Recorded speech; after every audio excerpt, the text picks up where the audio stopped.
تو ہمیں دعوت و تبلیغ کا کام قرآن سے سمجھنا، حدیث سے سمجھنا، حیات الصحابہ سے سمجھنا اور سمجھ کر اس پر جمنا۔ حضور اکرم صلی اللہ علیہ وسلم سے کہا گیا کہ یا رسول اللہ، آپ اگر چاہیں تو آپ کو حاکم بنا لیں گے، امیر بنا لیں گے، بادشاہ بنا لیں گے۔ عورتیں چاہتے ہیں قریش کی عورتوں کی لائن لگائیں گے، جوان لڑکیوں کی، ایک نہیں 10 لے لیجئے جتنے چاہیں۔ آخر تبلیغ تو چھوڑ دو، بادشاہ بن جاؤ۔ ارے ملازمت نہیں 4 پیسے کی، تم بادشاہ بن جاؤ، امیر بن جاؤ، مالک بن جاؤ، ہم آپ کو اپنا سب کچھ بنانے تیار ہیں۔ حضور نے فرمایا بس تم نے جو کچھ کہنا تھا کہہ لیا اور تم اپنی بات میں سچے ہو، یہ تم کر سکتے ہو۔ جو کچھ تم نے اب تک کہا ہے وہ تمہارے بس میں ہے، تم کر سکتے ہو، وہ کرنے کی تم نے بات کی ہے۔ آگے بڑھو، جو تم نہیں کر سکتے وہ بھی کر دو، کہ میرے ایک ہاتھ میں چاند لا کے رکھو، تم نہیں کر سکتے، سورج ایک ہاتھ میں لا کے رکھو، تب بھی میں دعوت کے کام کو چھوڑنے والا نہیں۔ ارے ایک ملازمت کیا ہے، ایک نوکری کیا، خدا تو نہیں ہے، یہ خدا تو کوئی اور ہے، وہ رب العالمین ہے، وہ تمام جہانوں کا پالنے والا ہے۔ نمرود نے ابراہیم علیہ السلام نے دعوت دی، ان کا راشن بن کر دیا۔ بازار میں کوئی ایک دانہ چاول کا نہیں دیتا، ایک دانہ گیہوں کا نہیں دیتا، ایک چٹکی آٹا نہیں دیتا۔ ایک دن گزرا، 2 دن گزرے، 3 دن گزرے، 4تھا دن آیا، کسی نے کچھ نہیں دیا۔ سارا بازار خوش ہے، کہہ رہا ہے کہ دیکھو تبلیغ والے بھوکے مر رہے ہیں، اور کر لو تبلیغ۔ تانے دیتے نا لوگ، دیکھا اللہ کے راستے میں جانے والے اب بھوکے مر رہے ہیں، اور جاؤ اور جاؤ۔ یہ کچے لوگ نمرودی پرانے زمانے کے، وہ تانا دیتے تھے۔ ابراہیم علیہ السلام برابر جاتے رہے، 4تھے دن سب کے سامنے ریت تو بالو بھر لیا بازار سے۔ وہ دیکھ رہے ہیں کہ حضرت ابراہیم علیہ السلام بالو بھر کے لے جا رہے ہیں، مٹھی۔ وہ گھر لے جا کے چپکے سے ایک کونے میں کہیں رکھ دیا اور جا کے سو گئے۔ وہ نیند میں روٹیوں کی خوشبو آنے لگی، سوچنے لگے کہ یار یہ روٹیوں کی خوشبو کہاں سے آ رہی ہے۔ وہ سوچے خواب ہے شاید، پھر آنکھ ملتے ہوئے بیٹھے تو خوشبو اور بڑھنے لگی، اور دوڑ کے وہ مطبخ میں کچن روم میں جا کے دیکھا تو روٹیوں کا ڈھیر پڑا ہے۔ بیوی سے کہا ارے یہ آٹا کہاں سے آ گیا، روٹیاں کہاں سے پک رہی ہیں؟ بیوی نے کہا سبحان اللہ، خود ہی تو آٹا لا کے رکھے اور ہم سے پوچھتے ہیں آٹا کہاں سے آیا۔ سمجھ گئے اللہ نے اس ریت کا آٹا بنایا۔ کھایا نہیں، دوڑ کے بازار گئے، کہا کہ او بازار والو، تم نے تو مجھے آٹا نہیں دیا تھا، میرے رب نے مجھے آٹا دیا ہے، چلو میرے گھر روٹی پکیے کھاؤ۔ تو دنیا چلی آ رہی ہے، روٹی کا ڈھیر پڑا ہوا ہے، اور سب نے سمجھ لیا کہ ان کو ان کے رب نے دیا ہے۔ حدیث میں آتا ہے جس پر فاقہ آئے 3 دن وہ برداشت کرے، سوائے اللہ کے کسی کے سامنے نہ کہے، تو اللہ تعالیٰ 1 سال کی حلال روزی کا دروازہ اس پر کھول دیتی ہے۔ یہ کمانے کا جھگڑا تو انسان ہی کے ساتھ ہے، باقی 17,999 مخلوق اللہ کی مفت میں کھا رہی ہے۔ 18,000 مخلوق ہیں جن میں سے ایک انسان ہے، اور سب کہاں سے کھا رہے ہیں؟ اللہ کی خزانہ۔ ہمیں نہیں کھلائے گا، وہ مالک ہیں، وہ مختار ہیں۔ دعوت کا کام کریں گے لیکن کسی کے حکم کے خلاف بھی نہیں کریں گے۔ ہم حکومت کے خلاف نہیں کرتے، سیاست میں دخل نہیں دیتے، چندہ اصول نہیں کرتے۔ ہمارے یہ اصول ہیں، ان اصول پر ہم جمے رہیں گے۔ ہماری مسجد وار جماعت ہے، بیٹھے گی، مسجد میں بیٹھنے دو گے مسجد میں بیٹھے گی، نہیں تو گھر میں بیٹھے گی، دکان میں بیٹھے گی، کہیں تو بیٹھے گی۔ دین کا فکر ہی تو کرنا ہے، سب جگہ اللہ کی ہیں، اور 2.5 گھنٹہ دینا ہے، 2 آدمی مل کے گشت کریں گے، اس کا کوئی رکاوٹ نہیں ہے۔ ایک کی خوشامد کریں گے، ایک کو دعوت دیں گے۔ مسجد میں تعلیم کا ہوگی تو نہیں ہوگی تو گھر میں تعلیم ہوگی۔ گشت ہے، بازاروں میں گشت ہوتا ہے، 2 ساتھی بنا کے گشت کریں گے۔ جماعت ہے، جماعت جائے گی، 2 ساتھی جماعت بنا کر جماعتوں میں جائیں گے۔ حکمت سے تو کریں گے لیکن ڈر کر چھوڑیں گے نہیں، کریں گے۔ 5 وقت کی نماز پڑھتے تھے، اللہ تعالیٰ آپ سب کو صحت دے، بیمار ہو گئے۔ اب بیماری کی وجہ سے نماز نہیں چھوڑیں گے، نماز تو پڑھیں گے۔ کھڑا نہیں جاتا، چلو بیٹھ کر پڑھیں گے، بیٹھا نہیں جاتا لیٹ کر پڑھیں گے، لیکن چھوڑیں گے نہیں، پڑھیں گے، آخر اشارے سے پڑھیں گے۔ چھوڑنے کا حکم نہیں ہے، پڑھنے کا حکم ہے۔ ہاں معذوری ہے، مجبوری ہے، کوئی تکلیف ہے، کوئی مشکل آ گئی ہے، ٹھیک ہے، اس مشکل کو آسان کر کے پڑھیں گے. اللہ نے بھی مشکل میں جانے کا حکم نہیں دیا ہے، آسانی کے ساتھ کرنے کا حکم دیا. حضور اکرم صلی اللہ علیہ وسلم کی عادت مبارکہ تھی، دو کام پیش کیے جاتے تو حضور جو آسان کام ہوتا تھا اس کو پسند کرتے تھے. جو کام آسان ہوتا تھا حضور اس کو پسند کرتے تھے، لیکن چھوڑتے نہیں تھے. چھوڑنا نہیں ہے. نماز ہے، بیمار ہو گئے، معذور ہو گئے، پڑھو. سفر میں جا رہے ہیں، ہوائی جہاز چل رہا ہے اور کچھ نہیں معلوم ہو رہا ہے، تب بھی وہاں بھی تمہارا فرض تو پڑھو. 2 رکعت فرض پڑھ لو گے تو گھر پر جو 12 رکعت پڑھتے تھے ظہر کی، 12 کا ثواب مل جائے گا 2 رکعت میں.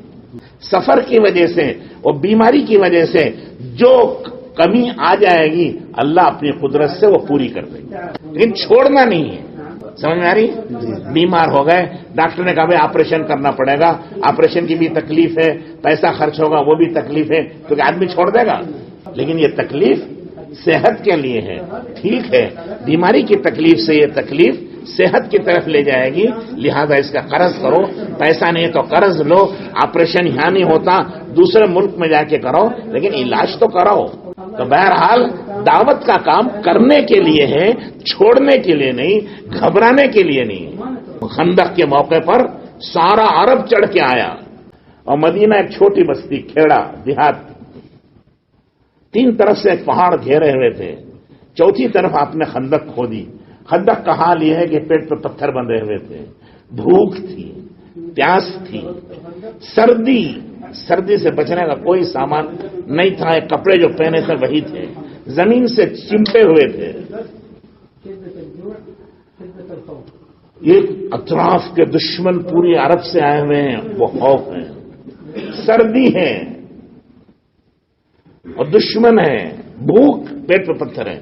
اور اندر کا دشمن الگ ہے، وہ یہودی. باہر کا دشمن وہ الگ ہے. ازاغت الابصار وبلغت القلوب الحناجر.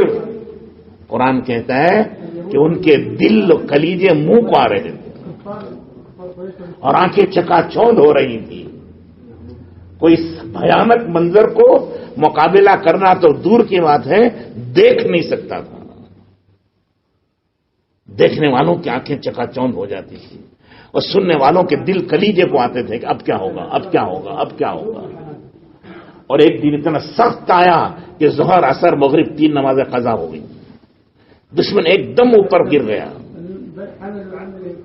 لیکن سب کے باوجود حضور اکرم صلی اللہ علیہ وسلم نے اور صحابہ اور انصار نے ٹھس سے من نہیں ہوئے، جمع برابر پتھر کی طرح سے وہ جمے ہوئے تھے، وہ پہاڑوں کی طرف سے. بنی قریظہ بہت بڑا قبیلہ تھا. انہوں نے پیشکش کی کہ اگر مدینے والے آدھے مدینے کی کھجوریں ہمیں دے دیں تو ہم واپس چلے جائیں گے. ہم واپس چلے گئے تو قریش کی کمر ٹوٹ جائے گی، وہ بھی واپس چلے جائیں گے. انہوں نے آ کر کے صلح کی بات کی. حضور نے انصار سے پوچھا کہ انصار کیا تم آدھے مدینے کی آدھی کھجوریں دے دو گے تاکہ یہ دشمن چلا جائے، یہ جھگڑا ختم ہو، امن سے رہیں؟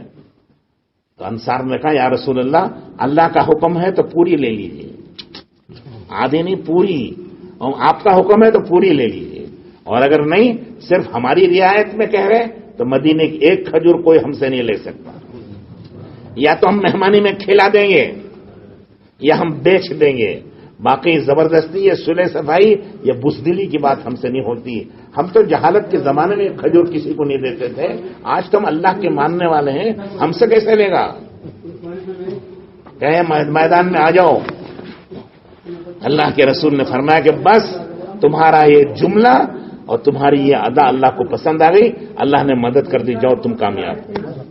اسی رات ہوا چلی اور دشمنوں کے قدم اکھڑ گئے اور بھاگ گئے، لیکن گھبرائے نہیں. تو مسلمان گھبرایا نہیں کرتا حالات سے، یہ حالات کا بندہ نہیں ہے.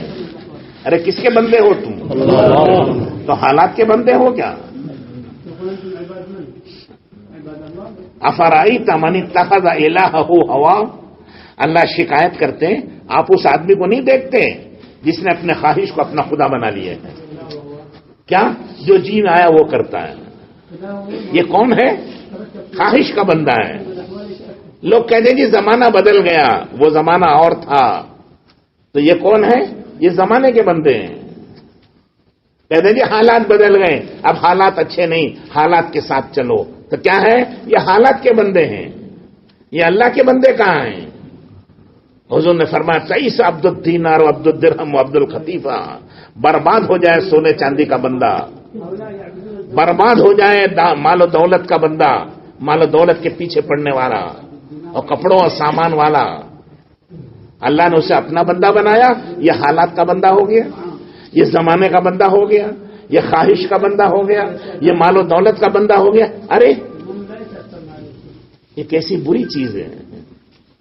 تم اللہ کے بندے ہو، اللہ کا کام کرنا ہے اور موت تک کرنا ہے اور جم کر کرنا ہے.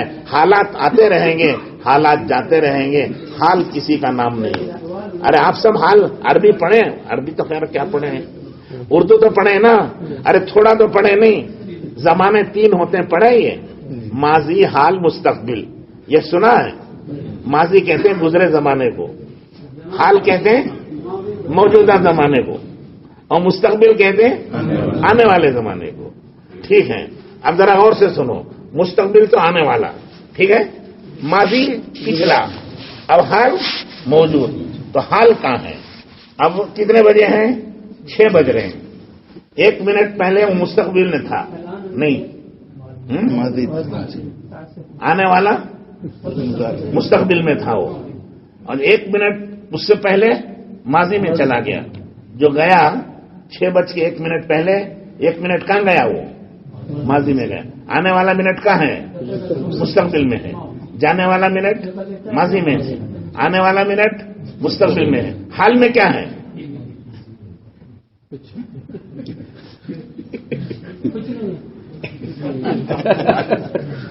یہ حال تو صرف مستقبل سے ماضی میں جاتے ہوئے ٹکراتا. ذرا یہ ٹکر جو لگتی ہے وہ حال ہے. وہ ٹکر لگتی ہے، ٹھہرتا نہیں ہے. اذا حال فقط زال. جو حال آتا ہے وہ زائل ہو جاتا ہے، رہنے کے لیے نہیں ہے. مستقبل ایک لمبا زمانہ ہے، آنے والا زمانہ. ماضی ایک لمبا زمانہ ہے، پیچھے جو گزر گیا. حال کہاں ہے؟ ارے ہے کیا؟ ارے کیا بول رہے ہیں؟ آپ لوکھا کھائیں گے؟ ارے کوئی سمجھ میں نہیں آئے گا. نہیں کیا ہے حال؟ ہے کہاں؟ نہیں سمجھ میں آیا. حال تو یہ مستقبل ہے، آگے سے آ رہا ہے. یہ ماضی ہے، یہ پیچھے جا رہا ہے. یہ مستقبل جاتے جاتے یہاں سے گزرتا ہے. ہاں یہی حال ہے جو چند منٹ کا ہے اور یہ ٹھہرتا نہیں ہے. مستقبل کے ہزاروں سال ہیں آنے والے، ماضی کے ہزاروں سال گزرے ہوئے ہیں، لیکن حال کا کہاں ہے؟ حال کچھ نہیں ہے، صرف ذرا گزرتے ہوئے یوں ٹکراتا ہے، ذرا لگتا ہے اسے. وہ لگا ہوا وہ حال ہے، اور وہ حال زائل ہو جاتا ہے، وہ رہتا نہیں ہے. کیا ہوتا ہے؟ زائل ہو جاتا ہے. تو زائل ہونے والے سے بھی ڈرتے ہیں کیا؟ سائے سے ڈرتا ہے کوئی آدمی؟ ارے سائے سے ڈرتے ہو کیا؟